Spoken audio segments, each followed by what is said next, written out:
Chers amis, que la grâce et la paix du Seigneur soient avec vous. Je vous salue dans le nom précieux de notre divin Sauveur Jésus-Christ. Je te salue dans le nom de Jésus, Sœur Ludie. Que le Seigneur te bénisse. Et je salue les autres qui sont déjà là avec nous. Ceux-là qui participent en direct et ceux-là qui regarderont en différé. Je tiens à vous saluer dans le nom de Jésus-Christ. Je salue également mon ancien collègue à l'université INUCA, l'ingénieur Montauban. Sois béni, serviteur. Encore mes chers amis, nous remercions le Seigneur pour sa grâce, sa fidélité et pour tout ce qu'il a fait pour nous. Jamais, même s'il nous avait donné de vivre toute une éternité, eh bien cet espace de temps ne serait difficile, ne serait impossible à calculer les bienfaits de Dieu. C'est pour cela que nous devons remercier le Seigneur pour tout ce qu'il a fait, pour tout ce qu'il a l'intention de faire en notre faveur. Car notre Dieu, comme il l'avait dit à son serviteur le prophète Jérémie, « Je connais les projets que j'ai formés sur vous, projets de paix et non de malheur, afin de vous donner un avenir et de l'espérance. » Donc nous remercions le Seigneur pour sa bonté et pour sa fidélité et pour toutes les grâces merveilleuses qu'il continue à nous combler. Parce qu'en matière de grâces merveilleuses, eh bien, le Seigneur n'est jamais à court de bénédiction. C'est pour cela qu'il continue toujours à prendre soin de ses enfants, où qu'ils se trouvent, quelle que soit leur nationalité, le Seigneur continue à prendre soin de tous ses enfants. Je salue mon ami le frère Laens. Excellent, sois béni, au nom de Jésus-Christ. Et nous allons invoquer le nom de notre Dieu avant de continuer avec notre enseignement autour de la parole du Seigneur. Dieu de merveille, Dieu de toute éternité, que ton nom soit béni, que ton nom soit loué. Nous t'adorons, Seigneur, parce que tu en es digne. Tu es digne de gloire. Tu es digne d'adoration, tu es digne d'exaltation. Que ton nom soit à jamais loué. Oui, que ton nom soit à jamais exalté. Seigneur, nous sommes devant ta majesté en ce moment. Nous savons que tu nous as déjà fait assez de grâce, oh Dieu. Mais dans ta présence, oui, dans ta présence, nous désirons rester, oh Dieu, au jour le jour. Comme l'avait si bien dit l'apôtre Pierre, il est bon d'être ici, Seigneur. Nous te demandons d'être avec nous, car sans toi, nous ne pouvons rien faire. Tandis que nous te prions, ô Dieu, d'intervenir en faveur de tes enfants, où qu'ils se trouvent sur cette planète, ô Dieu, qui font face à des difficultés de toutes sortes. Ceux-là, ô Dieu, qui nourrissent même l'intention d'aller se suicider. Ceux-là qui font face, ô Dieu, à des problèmes sans solution, qui se demandent, mais de quoi demain sera-t-il fait? Nous te supplions de les visiter, Seigneur. De les visiter. Puisses-tu intervenir dans chacun des foyers, ô Dieu. Car nous vivons des moments d'indécision, des moments, ô Dieu, de peur, d'inquiétude, de soucis, de très forts, de très lourds soucis, Seigneur. Mais pour tes enfants, ça fait longtemps que tu as fait provision. Et nous te supplions, oh Dieu, d'intervenir en faveur de tous ceux-là qui n'ont pas encore fait la paix avec toi.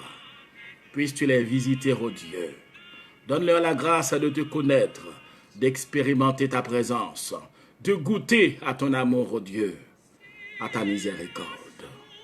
Pardonne nos erreurs, nos péchés, nos errements, oh Dieu, tout ce que tes serviteurs ont fait, oh Dieu, qui n'ont pas rencontré ta volonté, ton approbation. Nous te supplions, oh Dieu, de nous aider à continuer à mener une vie empreinte de ta bonté, empreinte de ta volonté. Donne-nous de continuer, Seigneur, à travailler pour ta gloire et pour ton honneur. Et permets que, Seigneur, que nous ne nous bornions pas à écouter seulement ou bien à enseigner, mais donne-nous, oh Dieu, d'avoir la grâce de pratiquer ta parole. De pratiquer ta parole, oui Seigneur, de mettre en application ta sainte parole, afin que nous puissions fonctionner, ô Dieu, comme des êtres réellement nés de nouveau et être prêts à écouter le son de la trompette, à partir avec toi, ô Dieu, Seigneur, de faire au-delà de nos pensées. Au nom de Jésus-Christ, ton Fils, nous te prions. De bénir tes serviteurs, Seigneur. Dans le nom de Jésus-Christ, nous te prions. Celui auquel soit la louange, l'honneur, l'autorité, la magnificence, la grâce au siècle des siècles. Amen. Encore, mes chers amis, je salue mon ami apôtre Lazare. Frère Édouard refuse. Et les autres amis, vous qui m'écoutez, où est-ce que vous vous trouvez? L'important est que nous nous trouvions dans la présence du Seigneur. Nous remercions le Seigneur pour sa grâce. Et surtout, lorsque je parle de la grâce de Dieu, c'est la grâce de sa parole, mes chers amis. Car la parole, le fait que nous ayons cette parole, et surtout en ces temps très difficiles, nous devons tenir à cœur de remercier le Seigneur. Oui, de remercier le Seigneur parce que sans sa parole, nous serions aussi confus. Nous serions plongés dans la confusion la plus extrême, comme c'est le cas de nos jours. La confusion est totale. Dans tous les pays du monde, il y a des futurs, des plans qui doivent être reconsidérés. Mais pour nos autres serviteurs et servantes du Seigneur, la parole de Dieu nous a dit que toute chose concourt au bien de ceux qui aiment Dieu. Quel que soit le moment, quel que soit le plan, quel que soit le changement qui est opéré, nous savons que notre Dieu y a déjà pourvu. Parce que rien ne serait échappé à son œil vigilant, parce qu'il est le Dieu tout-puissant, merveilleux, lent à la colère et riche en bonté. Salutations à toi, mon ami frère Loti. En fait, un petit rappel de ce que nous avions déjà vu. Nous avions déjà parlé de la première partie de la 70e semaine. Nous avions parlé également de la deuxième partie. Et nous sommes déjà entrés dans la dernière partie. N'oubliez pas qu'il y a une parenthèse entre la 69e semaine et la 70e semaine qui concerne l'Église. En particulier, il y a des événements, il y a des événements qui concernent aussi Israël, mais cette parenthèse concerne prioritairement l'Église de Jésus-Christ. Nous avions déjà un petit peu abordé ça, mais nous verrons l'Église de Jésus-Christ en tant que dispensation, et bien après, en tant que groupe, en tant qu'entité distincte. Je tiens à vous rappeler qu'on a déjà parlé de ces trois groupes distincts. L'Église, Israël et les nations. Lorsque nous parlons de l'Église, Israël et les nations, eh bien, le Seigneur a mis accent sur ces trois groupes, et c'est à partir de ces trois groupes que nous avons trouvé des preuves qui concernent le retour en gloire de notre divin Sauveur Jésus-Christ et surtout l'enlèvement de l'Église. J'avais vu avec vous également qu'il y a trois jusqu'à ce que de la parole de Dieu qui concerne ces trois groupes distincts. Jusqu'à ce que la totalité des païens soit entrée, qui concerne l'Église, cette parole avait été prononcée par l'apôtre Paul. Jusqu'à ce que les temps des nations soient accomplis, c'est notre divin Sauveur Jésus-Christ qui l'avait prononcé. Jusqu'à ce que vous disiez, béni soit celui qui vient au nom du Seigneur.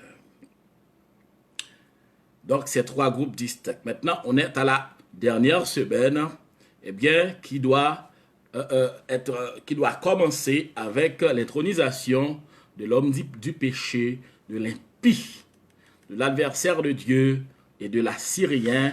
Eh bien, la Bible a utilisé plusieurs termes pour désigner cet adversaire de Dieu qui prendra, en fait, cet usurpateur, eh bien, qui prendra fonction, et c'est avec lui que devra débuter cette 70e semaine qui doit aussi durer une semaine, donc 7 ans.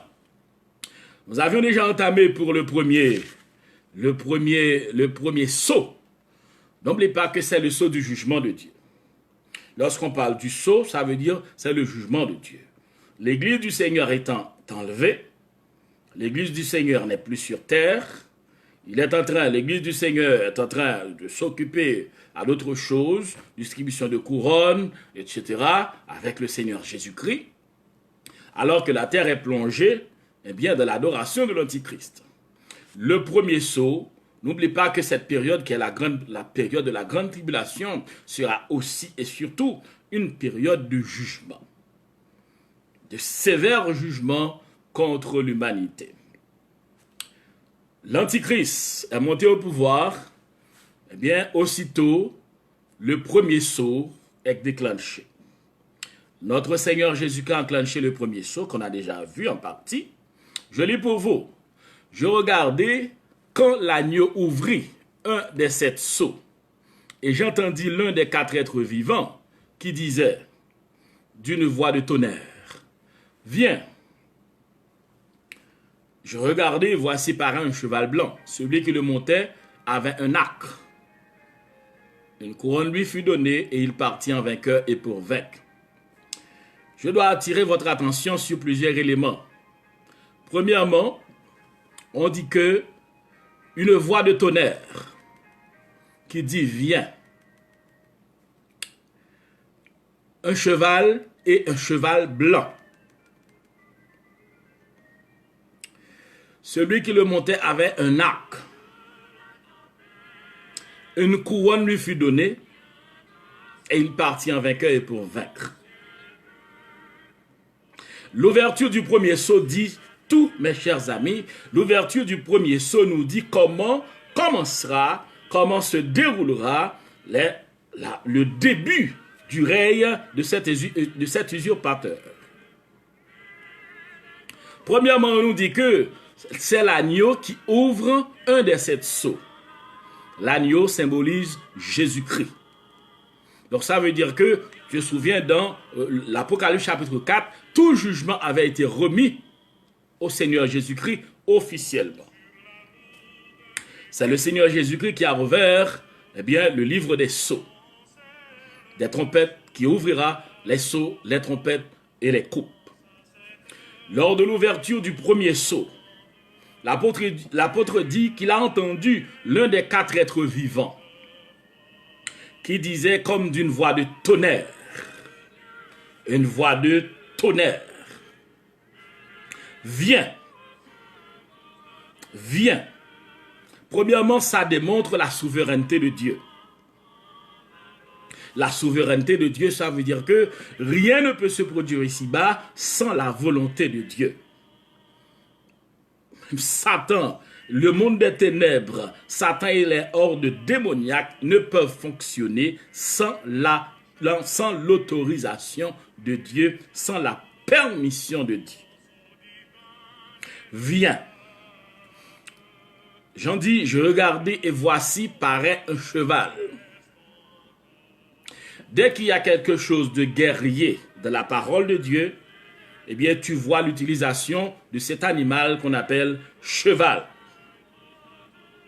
Cheval, c'est synonyme, symbolise la guerre, symbolise l'intrépidité, symbolise la puissance aussi. Paraît un cheval blanc. Blanc, dans notre façon de comprendre les Saintes Écritures, nous savons très bien que le blanc est symbole de pureté, symbole de chasteté. Mais celui qui a monté sur ce cheval, si le cheval blanc devrait symboliser la sainteté, devrait symboliser la chasteté, la pureté, alors que c'est l'homme impie qui a monté dessus. Alors nous comprenons que ici, le cheval blanc symbolise la ruse. Cela veut dire que l'Antichrist, cet homme du péché, fera son apparition sous des visages d'innocence, de pureté. Tout le monde l'acceptera de façon à berner le monde, à tromper le monde. Il essaiera de se faire passer pour un être de bien, pour le vrai Messie. Et c'est de cette façon qu'il arrivera à conquérir les cœurs des gens de l'humanité et surtout ceux-là qui n'auront pas la marque de Dieu sur leur front. Donc, l'Antichrist montera un cheval blanc pour dire que il aura la capacité de séduire, la capacité de se faire passer pour un être bienveillant, la capacité de se faire accepter, la capacité de résoudre des conflits, peut-être des conflits qui sont insolubles depuis la nuit des temps. Et nous comprenons pourquoi est-ce que c'est lui qui aura la possibilité de venir avec un plan qui concernera au premier abord Israël. Parce que le prophète Daniel avait souligné que c'est lui, ce chef-là, qui conclura une alliance de 7 ans.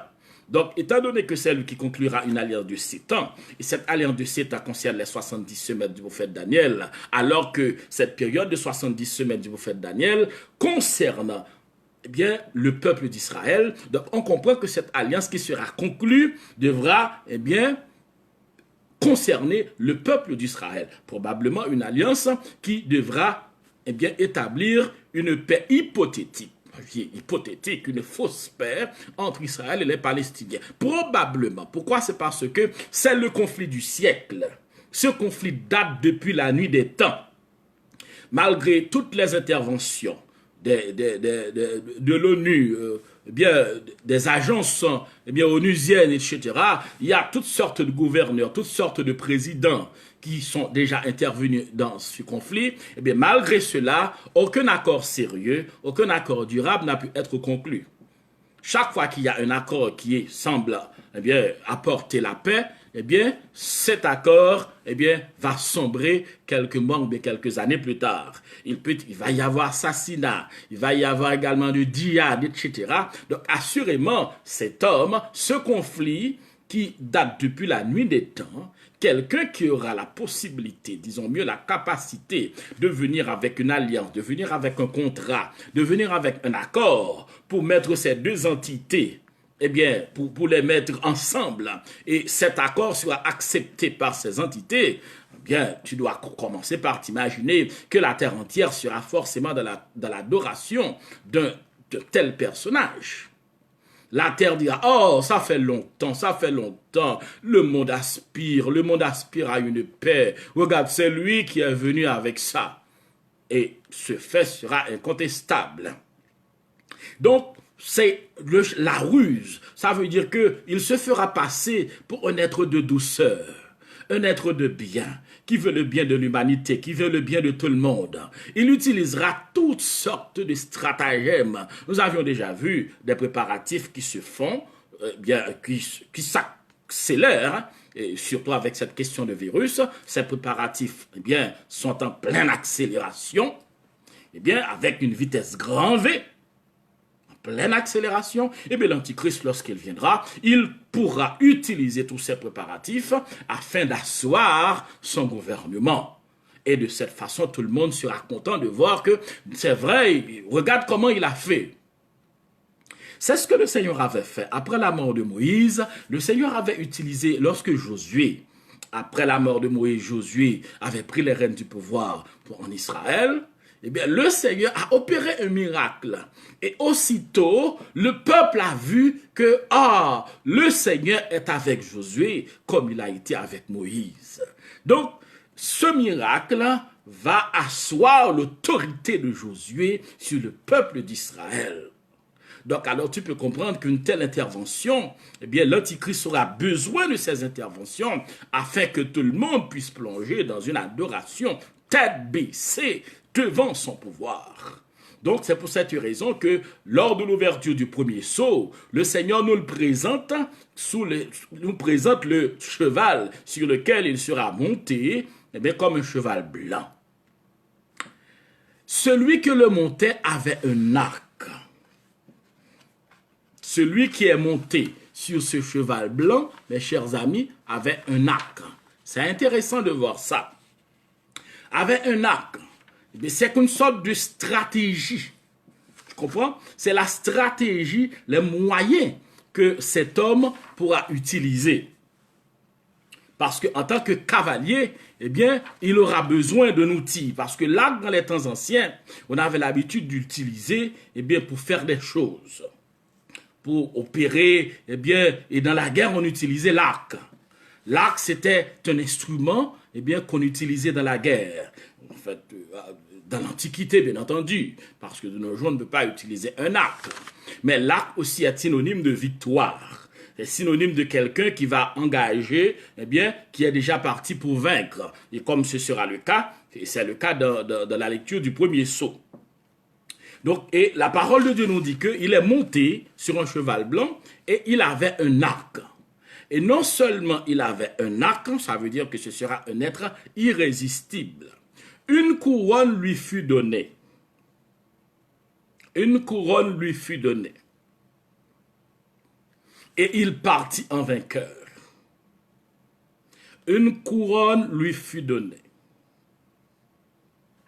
La couronne, c'est un être majestueux, c'est un être royal, quelqu'un qui est revêtu de majesté, quelqu'un qui a une autorité royale, il est toujours revêtu, eh bien, il a toujours une couronne sur sa tête. Une couronne lui fut donnée. Cela veut dire que l'Antichrist aura autorité, une grande autorité. Et cette autorité, eh bien, avec cette autorité, eh bien, il pourra vaincre tout ce qui pourra se dresser en face de son autorité. Et il partit en vainqueur, et pour vaincre, ça veut dire la victoire accompagnera l'Antichrist. Oui. La victoire, comme je vous l'ai déjà dit, accompagnera l'Antichrist. Lorsqu'on te dit que la victoire accompagnera l'Antichrist, le cheval blanc d'abord est un symbole de victoire. Parce que, eh bien, on nous dit qu'après une victoire au combat, généralement, après une victoire au combat, les généraux romains chevauchaient un cheval blanc en signe de triomphe et leurs captifs les suivaient. C'était ça la coutume de l'époque. N'oubliez pas que le livre de l'Apocalypse est écrit à l'époque de l'Empire romain.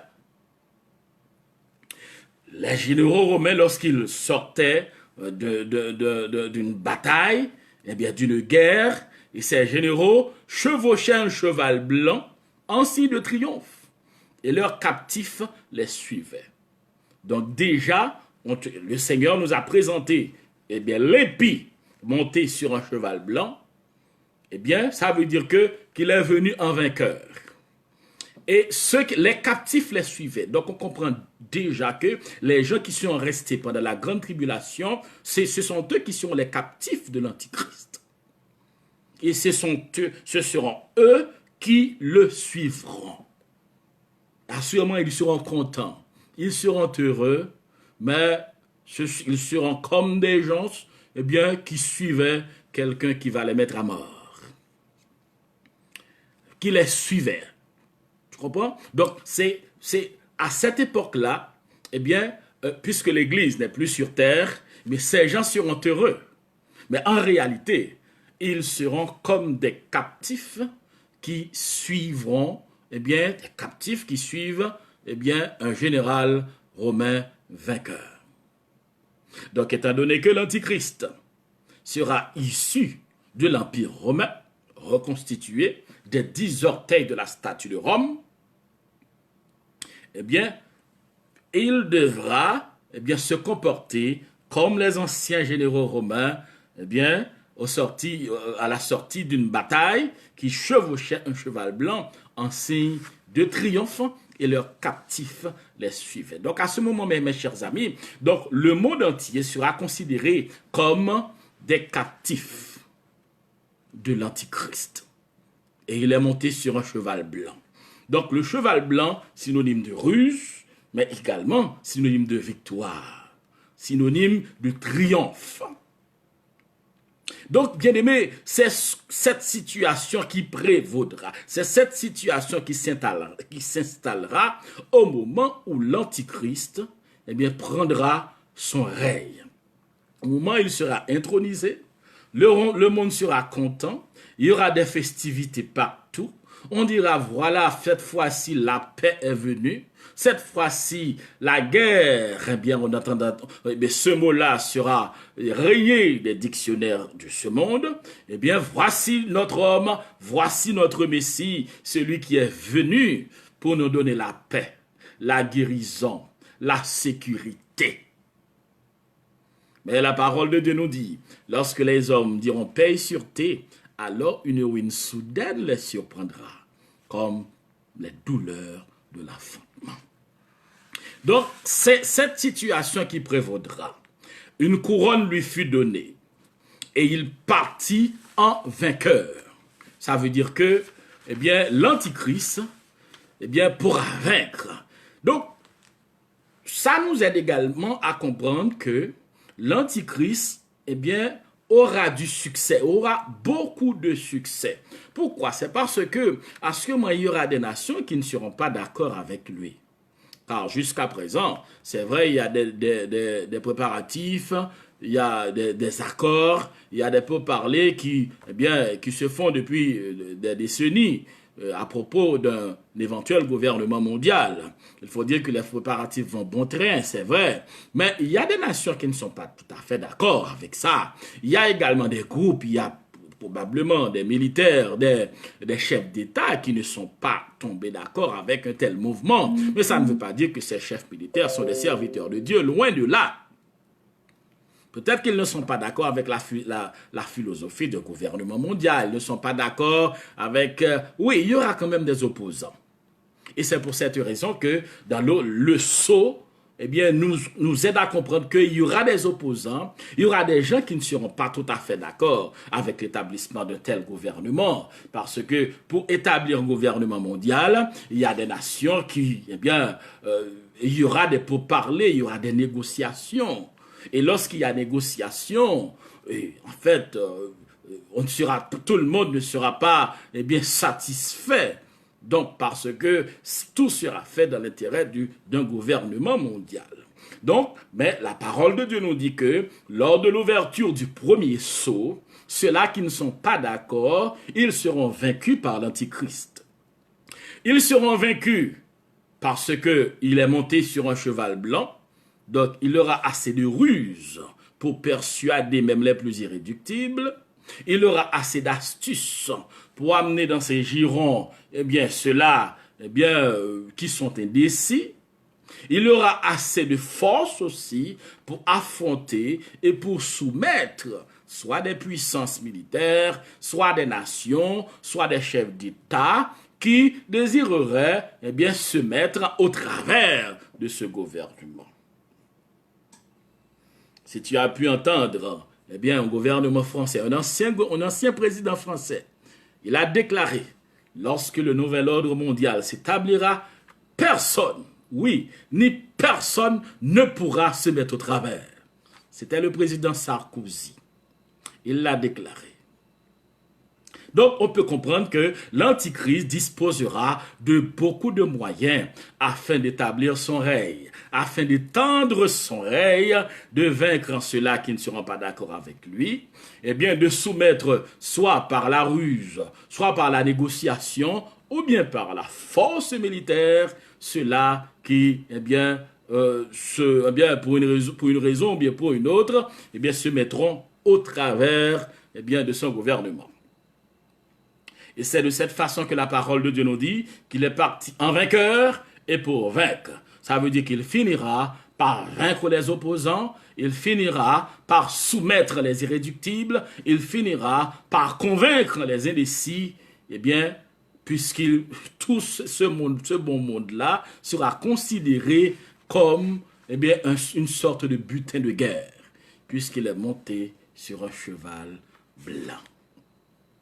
Donc, attends-toi à tous ces préparatifs qui se font, attends-toi à l'utilisation de tous ces éléments. Donc, dans le premier sceau, le Seigneur nous a aidés à comprendre, à voir. Premièrement, c'est un homme qui utilisera sa stratégie. Ce sera un très bon stratège. Le Seigneur nous le présente, l'Antichrist. Deuxièmement, le Seigneur nous présente sa stratégie, ses moyens, ses succès. Donc, le Seigneur nous donne en gros tout le programme, toute la situation socio-économico-politique qui prévaudra à l'époque, au moment même où l'Antichrist sera intronisé. Oh, que le nom du Seigneur soit béni, soit loué. L'Église du Seigneur n'étant pas là, L'Église du Seigneur étant déjà enlevée, donc plus rien ne pourra s'opposer à l'Antichrist ou à son intronisation. Voyons maintenant, mes chers amis, l'ouverture du deuxième sceau. Lors de l'ouverture du deuxième sceau, tu vas voir que les choses vont avancer d'un cran. Et ce sont ces deux sceaux que je dois voir avec vous ce soir. Nous avions déjà vu le premier sceau. N'oubliez pas que le premier sceau n'est pas aussi... tu vois, non. Lorsque le Seigneur parle, les quatre êtres vivants, il parle, il dit viens, ça veut dire c'est sa souveraineté. Satan, pas gagner le café s'il pas une autorisation dans mon Dieu. Pas gagner le café. Satan pas qu'à bouger. Si le souverain des cieux n'a pas d'autorisation pour ça. Il peut aboyer autant qu'il veut. Il peut faire des menaces. Il peut aboyer, faire de gros bruits, de grands bruits assourdissants. Mais Satan est comme un chien qui est lié, est un chien lié. Il ne peut rien sans l'autorisation du souverain des cieux. C'est notre Dieu tout-puissant. Et nous avions vu que viens, c'est la souveraineté de Dieu qui nous aide à comprendre que sans son autorisation, rien ne peut se produire ici-bas et dans tout l'univers, bien entendu. Et deuxièmement, ce type est monté sur un cheval blanc. Le cheval, synonyme de combat, il aura une nature martiale. Cheval blanc, nous avions vu que c'était la coutume des généraux romains lorsqu'ils revenaient de combat. Eh bien, c'est aussi... il avait un arc, une couronne, et il partit en vainqueur. Et pour vaincre, ça veut dire la victoire accompagnera cet homme. Et on comprend pourquoi tout le monde sera dans l'adoration de l'Antichrist. Parce que n'oublie pas, depuis quelques décennies, je dirais même depuis quelques années, on fait la promotion. On fait la promotion pour la réussite. D'ailleurs, partout, on dit que il faut suivre les gens qui réussissent. Mais on ignore, on ne fait pas vraiment la définition, on ne donne pas la définition de la réussite. Et c'est pour moi l'occasion de vous rappeler, mes chers amis, que la réussite selon ce monde, dans ce monde, est très différente de la réussite selon Dieu. N'oublie pas ce que le Seigneur avait dit à Josué, que ce livre de la loi ne s'éloigne point de ta bouche, médite-le jour et nuit, et aie soin d'agir fidèlement selon tout ce qui est écrit. C'est alors que tu auras du succès, c'est alors que tu réussiras. Donc, le succès de Josué dépendait de son obéissance et de sa soumission à la parole de Dieu. Mais le monde n'a rien à voir à l'obéissance à la parole de Dieu. Disons mieux, pour le monde, la réussite, c'est contre Dieu. La réussite de ce monde, équivaut au nombre, à la quantité d'argent que tu es arrivé à posséder, au nombre de richesses de ce monde que tu es arrivé à acquérir. C'est ça pour le monde la réussite. Par les moyens par lesquels tu es passé afin d'acquérir des maisons, des visas, etc., et tout ce que tu veux, des voitures, tu as visité tous les pays du monde. Les moyens par lesquels tu es passé pour arriver à se les accaparer importent peu pour ce monde. L'important est que tu les as. Si tu possèdes ces choses, tu réussis pour le monde. Alors que pour Dieu, il y a d'autres critères. Ces choses que le monde considère sont considérées comme, comme des superflus. Nous disons, c'est comme des reliquats. C'est djegi que vous voyez. C'est des reliquats. Alors que pour le monde, c'est ça l'important. Donc, la réussite, est très différente. Il y a une différence radicale entre la réussite selon Dieu et la réussite selon le monde. Il faut dire que dans presque toutes les universités de ce monde, lorsqu'on parle de réussite, lorsqu'on parle de succès, on voit succès dans une seule direction. La réussite, s'assoit sur le matérialisme. Et on ou pas, le matérialisme. C'est ça la réussite. En gros, c'est ça la réussite dans ce monde. Mais dans la parole de Dieu, c'est autre chose. Et la vraie réussite, c'est la réussite selon la parole de Dieu. Donc alors on comprend comment que le monde, se prosternera, tombera sur ses genoux devant l'Antichrist, parce que l'Antichrist réussira dans ses entreprises. La Bible nous dit dans le premier sceau que l'Antichrist réussira dans ses entreprises. Il réussira à vaincre les indécis, à persuader les indécis, à convaincre ceux-là, qui se sont opposés.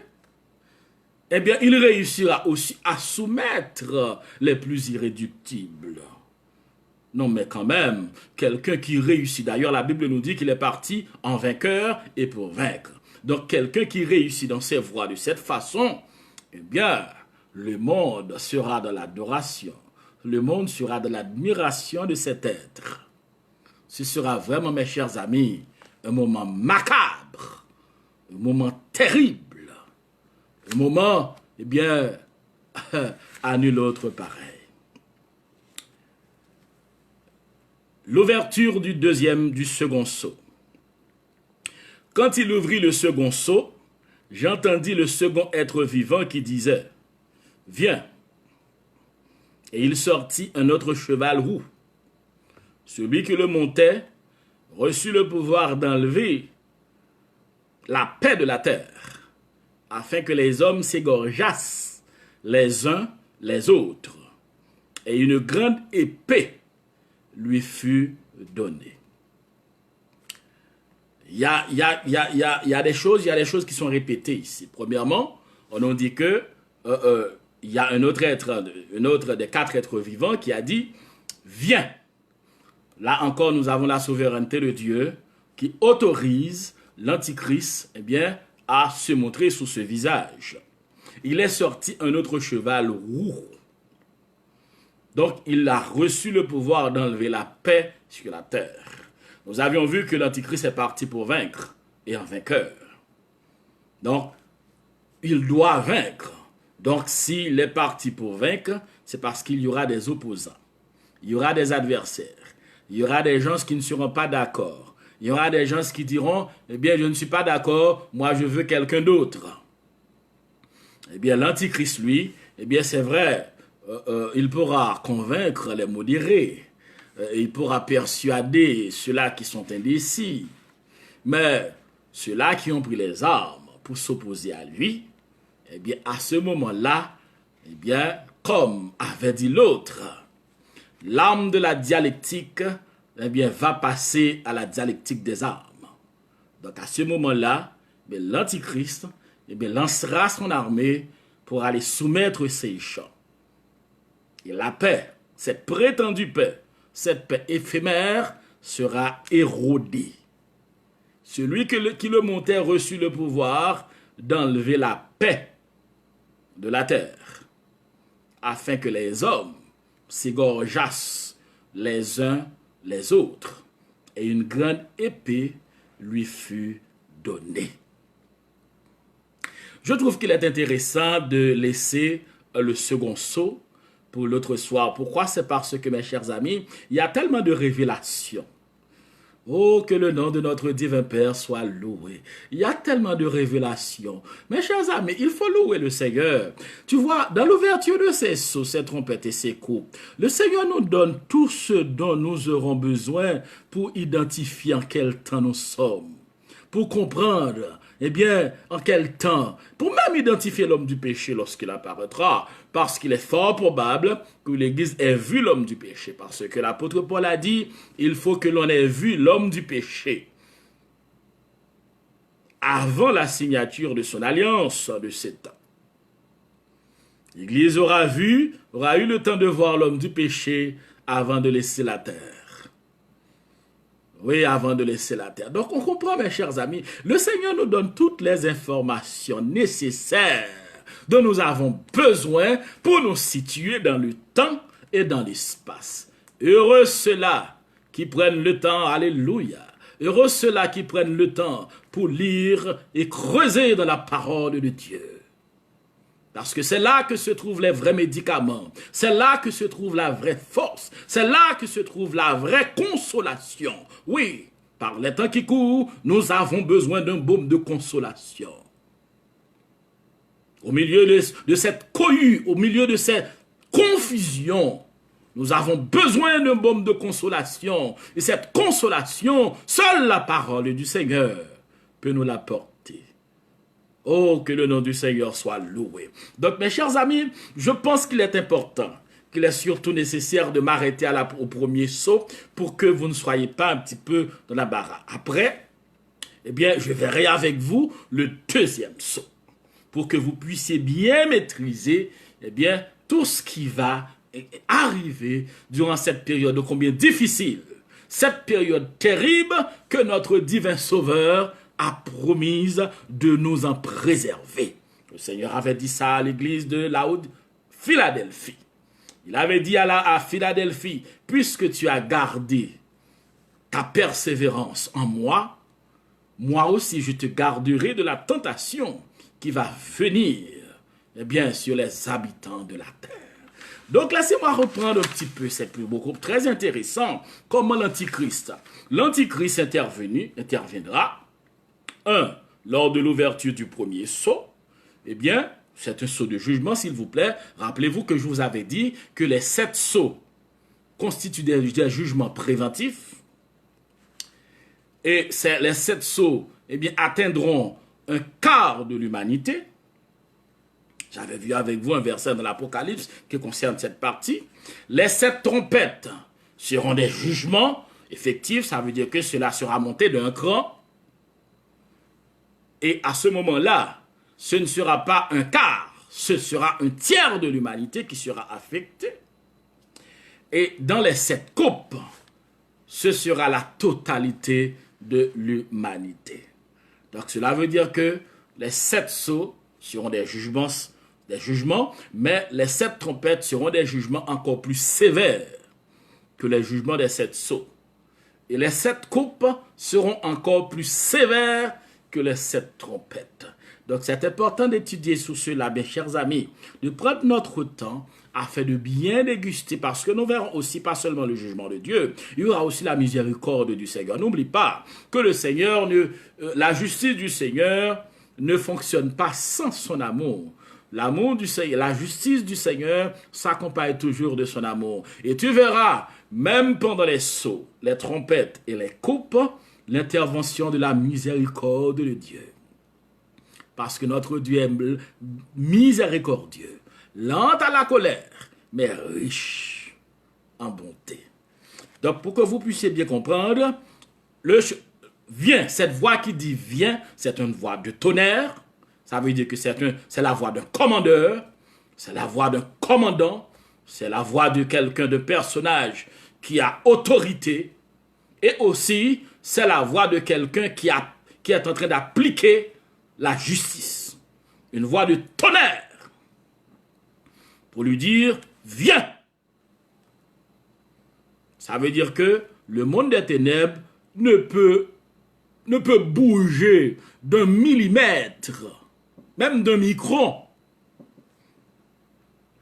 sans l'autorisation du souverain des cieux.